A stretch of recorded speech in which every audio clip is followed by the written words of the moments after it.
The average homeowner right now has an average of $300,000 worth of equity.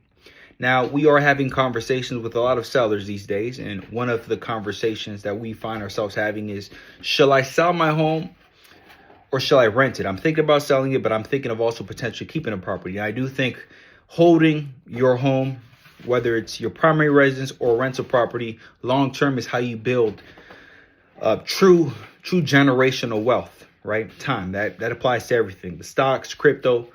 At the end of the day, long term holdings is how you build generational wealth. But with all that being said, we are all in different situations. Our circumstances are different. If you are in a situation where you are house rich, what I mean by that is if all of your equity is into your home, a great way to diversify is selling and keeping your profits and using some of that gains for your next primary residence and putting some in the stock market, having some in your high yield savings account, right? Having some emergency funds, things of that sort.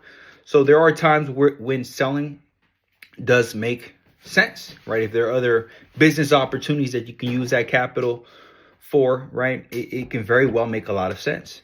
Now, something to keep in mind, if you are thinking, if you hear that, that's my little one. She's in the background playing. But if you are thinking of potentially renting your home, I do want you to know that there is a perk if you do sell your primary residence. And I'm going to go ahead and read this here. I'm looking right in front of my computer. This is directly from the IRS page.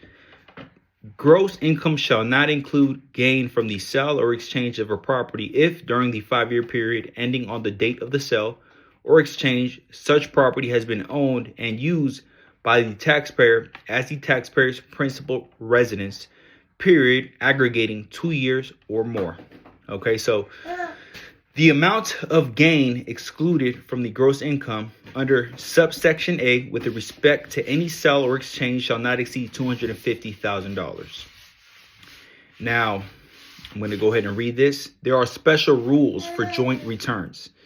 In the case of a husband and a wife who make a joint return for the taxable year of the sale or exchange of the property, either spouse meets the ownership requirements of subsection A with respect to such property. Both spouses meet the use requirement of subsection A with respect to such property, and neither spouse is ineligible for the benefits of subsection A with respect to such property by reasons of paragraph. So what this means is that if you are a married couple and you're filing jointly, you can exclude up to $500,000. But again, you must have owned the property for at least 2 out of the last 5 years as your primary residence. Now, what that means is if you guys are married, you're thinking of selling your home and you're making, say, $200,000 or $300,000 in profit, that is all tax-free.